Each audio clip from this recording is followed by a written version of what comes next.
अस्सलाम guys, welcome back to another YouTube video काफ़ी अच्छे से पेंडिंग थी जस्ट बिकॉज के हम पहले ट्रैवल कर रहे थे। ट्रैवल जब कर रहे थे तो वापस आए घर पे तो हमें कोविड हो गया। हफ्ता हुआ, अब चीज़ें थोड़ी सी बेहतर हैं। मैंने सोचा कि इस टॉपिक के ऊपर एक वीडियो बना दें।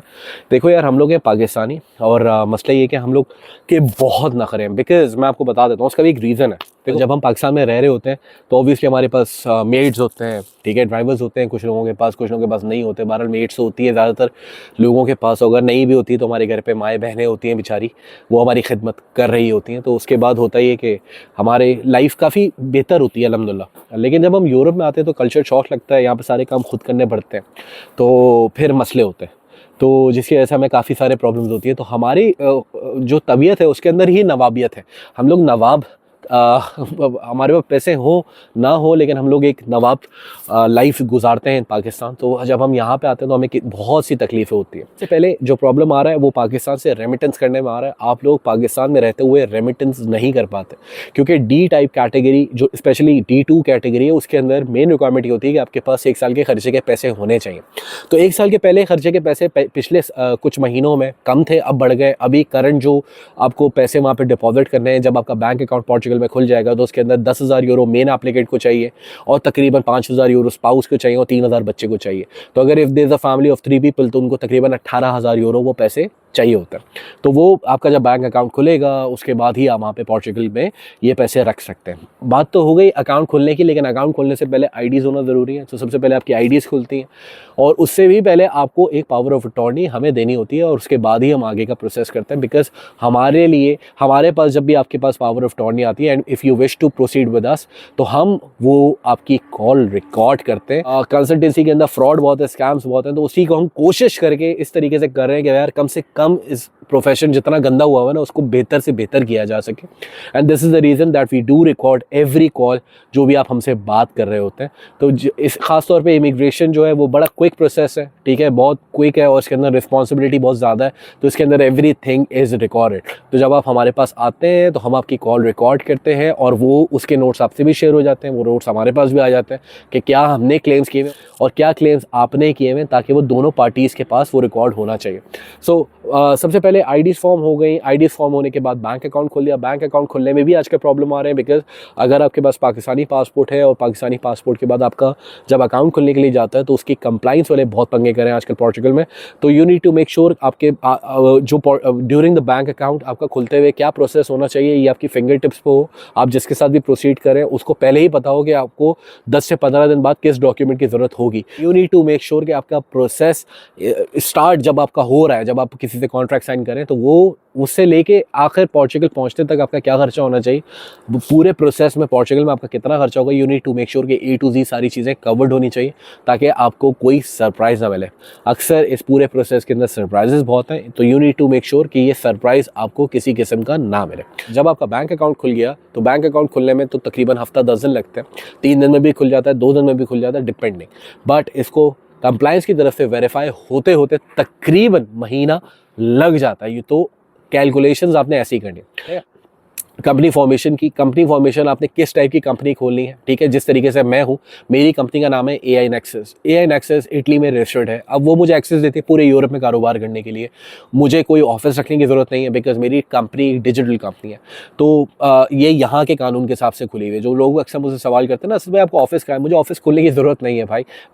मुझसे यहाँ का कानून ये बोलता है कि भाई आप जो इनकम ड्राइव कर रहे हैं अपने कारोबार से, you need to make sure you pay your taxes. तो उसके लिए मेरे पास एक फाइनेंशियल लॉयर है, ठीक है, जो ट्रांजैक्शंस देख रहा होता है। साल के आखिर में मेरा टैक्स निकलता है, ईवा निकलता है और उसके बाद सारी कैलकुलेशन सीधी हो जाती है। मैं आराम से कारोबार कर सकता हूँ। मुझे यार्ड रखने की ज़रूरत नहीं, मेरा कोई रेस्टोरेंट नहीं, मुझे उसके लिए स्पेस नहीं चाहिए। मेरी कंसल्टेंसी है, ठीक है। तो कंसल्टेंसी के लिए I am not liable to own any office. अगर मैं खोल लेता हूँ वेल एंड गुड, अगर नहीं खुलता तो कोई प्रॉब्लम नहीं है। कोई कानून में नहीं लिखा हुआ कि आपने कंसल्टेंसी करनी है तो आपके पास ऑफिस होना चाहिए। अगर मेरे पास और पैसे होते और मेरे अंदर सख्त होती तो मैं शायद SRL खोलता कंपनी, लेकिन मैंने SRL इस सिंपलिसिटा जिसे बोलते हैं वो खोली हुई है, ठीक है। ये कंपनी खोलना भी कोई आसान नहीं है, मतलब it takes a lot of patience, a lot of time. यहाँ पे इटली में कंपनीज महंगी खुलती हैं, पोर्चुगल में कंपनीज कंपैरेटिवली थोड़ी सी सस्ती खुलती है। मैं एक आइडिया दे सकता हूँ कि जब मैंने यहाँ पे कंपनी स्टार्ट की थी तो मेरी कंपनी जाके तकरीबन खुली थी 12 से 15 हज़ार यूरो के बीच में।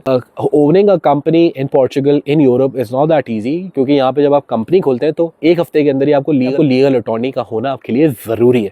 You need to make sure कि आपका लीगल अटॉर्नी आपके पास आ जाए।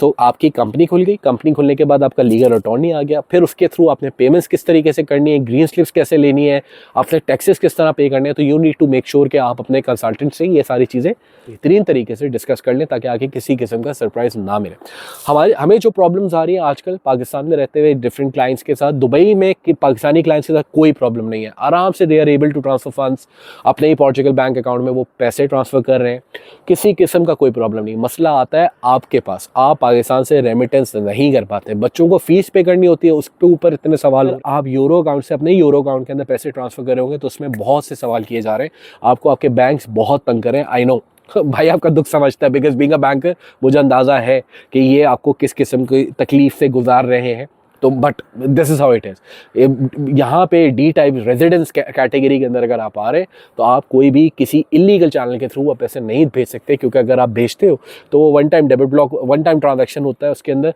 वन टाइम ट्रांजैक्शन में पैसे तो आ जाएंगे लेकिन उसके ऊपर डेबिट ब्लॉक लगा होता तो पैसे निकाल नहीं पाओगे, ठीक है। तो पैसे आपके फंस जाएंगे। तो मेक श्योर कि सबसे पहले ये चीज़ आपने देखनी है कि आपने जो पैसे 1 साल के खर्चे के पैसे पोर्चुगल में दिखाने हैं वो किस तरीके से दिखाने हैं, क्योंकि ये प्रॉब्लम बहुत बड़ा है। अक्सर हमें एक और प्रॉब्लम आ रहा है, वो ये आ रहा है कि यार हमारे पास लिक्विडिटी होती नहीं, हम प्रोसेस स्टार्ट कर देते हैं। तो भाई लिक्विडिटी रखो, क्योंकि आता है पोर्चुगीज़ लॉयर के साथ। पोर्चुगीज़ लॉयर कुछ बहुत अच्छे हैं और कुछ बहुत ही ख़तरनाक है, क्योंकि तो बीच में ये भी सीन होता है कि भाई आपने लॉयर को पैसे दिया और लॉयर बीच में से पैसे लेके भाग गया, तो आप गए, आप कुछ नहीं कर सकते उसके अंदर। तो so you need to make sure कि आप जिस लॉयर के साथ काम कर रहे हैं, ठीक है, उसके पास उसके पास आपका सिटीजनशिप कार्ड नंबर होना चाहिए अगर वो पोर्चुगीज़ है, और उसका कार्ड आपके पास होना चाहिए, ताकि खुदा न खास्ता अगर कोई प्रॉब्लम होता है you need to make sure कि आप यू कैन ऑलवेज। ज़्यादा जो इंपॉर्टेंट चीज़ है वो होता है D2 टाइप के अंदर आपका बिजनेस प्लान। बिजनेस प्लान ऐसा नहीं है कि चैट GPT को आपने कमांड दिया, वहाँ से बिजनेस प्लान निकाली और हो गया, नहीं यार ऐसा नहीं है भाई। D2 का business plan plays a vital role. इसके अंदर आपका प्रोजेक्शंस होनी चाहिए, 5 साल की प्रोजेक्शंस दें आप, पहले साल क्या करेंगे, दूसरे साल क्या करेंगे, इनफ्लोज क्या होंगे, आउटफ्लोज क्या होंगे, सेल्स कितनी होंगी, हायरिंग कितनी करेंगे, कितने पोर्चुगीज़ के लिए जॉब क्रिएट करेंगे, एनवायरनमेंट के लिए आपका कारोबार कैसा है, ठीक है। फंडामेंटल्स पर आपको काम करना है, शॉर्ट एनालिसिस उसके ऊपर होना चाहिए कि इन क्लाइंट्स को आपने टारगेट किया हुआ है कि आपने जाके इनसे कम्पीट करना है, तो ये सारा मार्केट रिसर्च आपके पास होनी चाहिए। तो ये सारी चीज़ें आपके बिजनेस प्लान में होनी चाहिए। ऐसा नहीं है कि आपने चैट GPT को कमांड दिया, वो 2 मिनट में पकड़ लेता है, दो मिनट में पकड़ लेते हैं कि आप जो बिजनेस प्लान दे रहे हो उसके अंदर कितना पानी है, वो चैट GPT से बना हुआ है या खुद से बनाया हुआ है। सही है, चैट GPT से हेल्प ले लो, आइडिया ले लो, लेकिन अपना चैट GPT पे खुद काम करें। तीसरी सबसे इंपॉर्टेंट चीज़ जो कि D2 के अंदर आ रही है वो आ रही है अपॉइंटमेंट्स की। हम जब मीट कर रहे होते हैं तो हमारा पोर्चुगीज़ लॉयर जो हमारे पैनल के ऊपर है वो आपको अपॉइंटमेंट लेने के लिए पूरी कोशिश कर रहा होता है। ये आजकल जो नवंबर के अंदर केसेस अप्लाई हुए थे उसके जनवरी के अंदर अपॉइंटमेंट्स आए। So you need to make sure कि आपके अपॉइंटमेंट्स कब आने चाहिए, ठीक है, जहन में ये चीज़ होनी चाहिए। और उसी वक्त आप सारी बाकी के फाइनेंशियल प्लानिंग्स आपने किस तरीके से करनी है, कब आप वीज़ा प्रोसेस करो। देखो जब आप वीज़ा के लिए फ़ाइल जमा कराओगे उससे पहले आपके पास सारी चीज़ें कंप्लीट होनी चाहिए, D2 की पूरी चेकलिस्ट आपके पास होनी चाहिए। So you need to make sure कि उससे पहले आपके पास अगर महीना 2 महीने का टाइम है तो उससे महीने 2 महीने के अंदर आपने पूरा प्रोसेस कंप्लीट करना। सो D2 का अपॉइंटमेंट आपको कब किस तारीख का मिलता है that is not in your hand, ठीक है। आप उसको अर्ली या डिले नहीं कर सकते, आपको एक डेट मिल गई, आपने उससे पहले अपना पूरा प्रोसेस कंप्लीट करना होगा। आजकल तकरीबन 2 से 3 महीने का लैग आ रहा है, 2 से 3 महीने लगेंगे D2 का वीज़ा प्रोसेस आने के लिए।